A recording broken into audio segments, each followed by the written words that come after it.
Good afternoon. So I'm going to talk about search, text mining, and semantic analysis. And it looks like a pyramid, at least a one-sided pyramid. There is a reason for that. We start with search. We apply text mining to the results. And then we do some semantic analysis to extract more value from it. So the way the pyramid goes down, the bottom, to the bottom, the value increases. That's the idea. So just a general question, what do people search for? We know there are three types of queries that have been identified long time back. Transactional, when someone just wants to get to a website for some, let's say, e-commerce transaction. Navigational, I want to find the nearest pizza place or a parking garage. And informational, when we want to find a certain fact, to get an answer, understand a certain concept or event. So typical results from major search engines, and I'm not going to name names, but it's Google. It's the 10 blue links. And it got much better, much more interesting than it used to be. Now it's enriched with media. But again, the idea still is to focus on the presentation of the same 10 links, rather than to, an attempt to answer a user's query directly. So there are exceptions. For example, some exact answers are given, like what's the temperature in Washington, D.C. today? You'll get an answer. Or what's the height of the Statue of Liberty? So my understanding of the current state of search is that transactional and navigational queries are very well addressed by Google.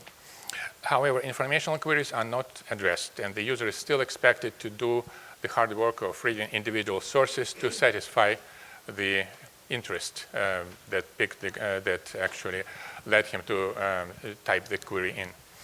And the reasons for this are, some reasons are ambiguity of query meaning, like cloud in the sky, or is it a server cloud, like which cloud are we talking about, or is it just cloud on my mind? Hope not. So there's also ambiguity of user intent. When the user searches for Donald Trump, is he looking for the latest tweet? So what actually was tweeted like this past half an hour? Or wants to get an understanding of the president's policies? The two should be served differently. The established paradigm of driving the user to a multitude of potentially relevant web sources, that's another reason why the search remains what it is. And that's the choice to drive the user to many sources that should be analyzed individually instead of preparing an answer to the search query. So here's a case study, and I know it may be a little hard to read, but it's all in the conference materials. So traditional search results for Galileo Galilei. Let's say your teenage child has gotten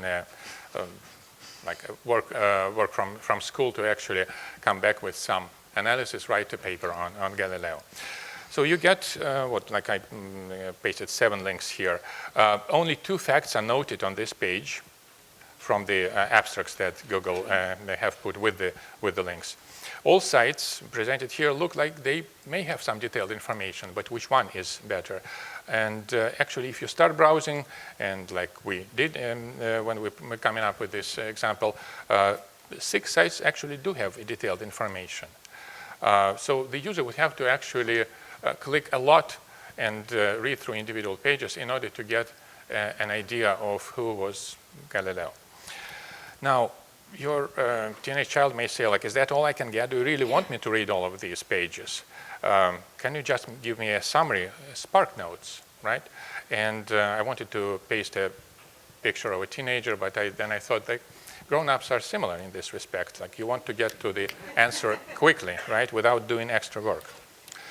So here is what I think the user expects for the query Galileo Galilei. This reads like a text, and it has I have identified some sections like A, B, and C. So first of all, right from this, you can tell that most sentences contain facts.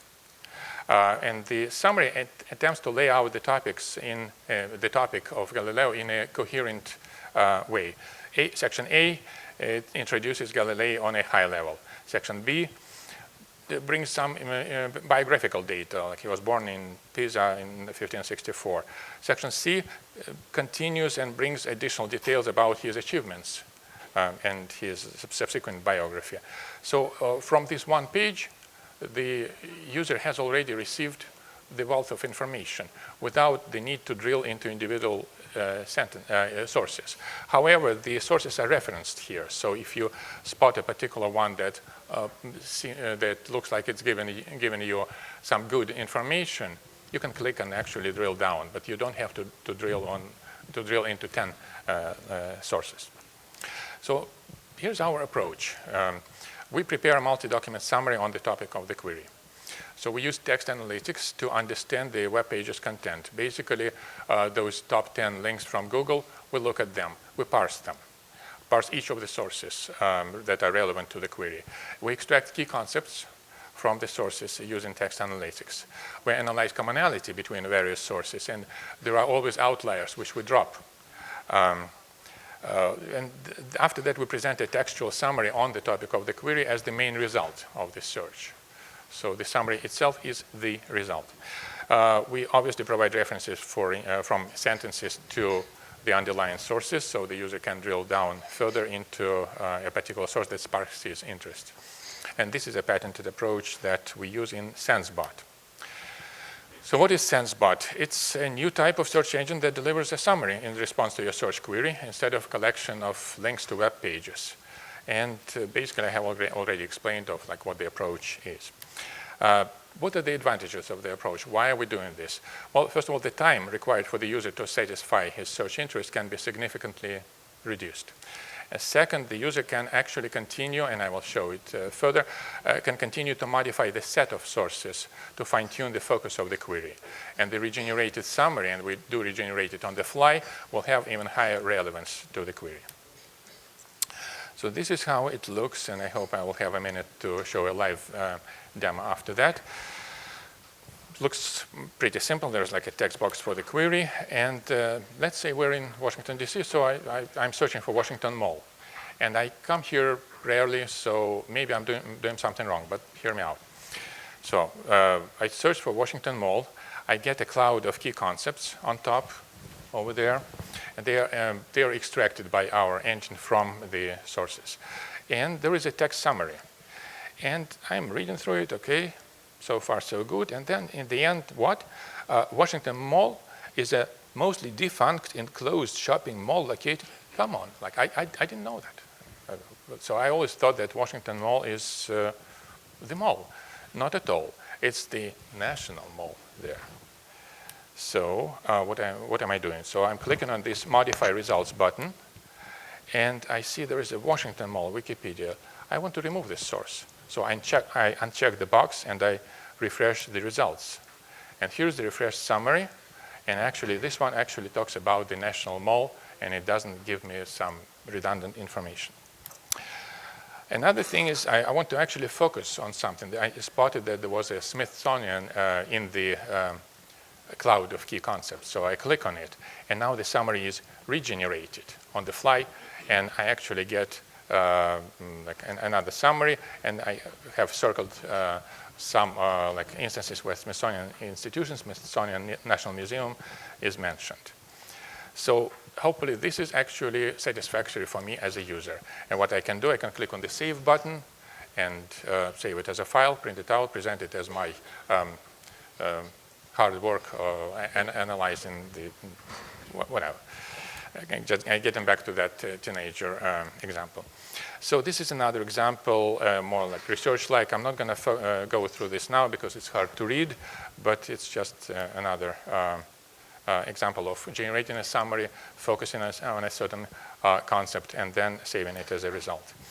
So some observations that we have found during working on this approach. So since the query is inherently ambiguous, different web sources may be relevant to completely different meanings of the same term. So when we show this cloud of concepts, it helps the user very much to actually steer the search in the right direction. There is also a distinction between web and enterprise, because web pages, especially on some ambiguously defined terms, they have completely different structure. They talk about everything, but documents in the enterprise often follow templates. So you can actually go by certain sections and rely on them, and that helps to bring out the relevant information. For performance reasons, it's also, it would be better to parse the sources in advance on the fly. Like, for example, when Google indexes the results, if they actually use some mechanism like ours to parse and tag the results, it would be even faster. And so that would be a great addition to Google, but it's not there yet. So the application areas that now we have seen it in is, like, of course, personal use, like the student paper, to get a quick digest on the news or a certain concept. It's also taxonomies, and that actually leads back to what Dave was presenting about taxonomies. So the cloud of concepts that we display on top of the results, this can be used for taxonomy. So this is done on 10 sources. However, if you go through thousands of them in a particular area of the domain or an enterprise, then you can extract those concepts and present them as candidates for the enterprise-wide taxonomy. And another point I'd like to make on taxonomies is that when they get stale very fast, right? So that's why there is a need, I think, to go dynamically through sources all the time and just watch the concepts that pop up and gradually gain rank and present them as the candidates for the new taxonomy, basically, for an update for it. So there are certain verticals where this approach is applicable. And we also provide a RESTful API for developers to do, well, pretty much what I've shown you. So now I think it actually, this pyramid makes more sense. We start with the search, just plain search. After that, we apply text mining, and we do semantic analysis to actually not just rank certain sources, but rank the content within them and produce a summary that's meaningful.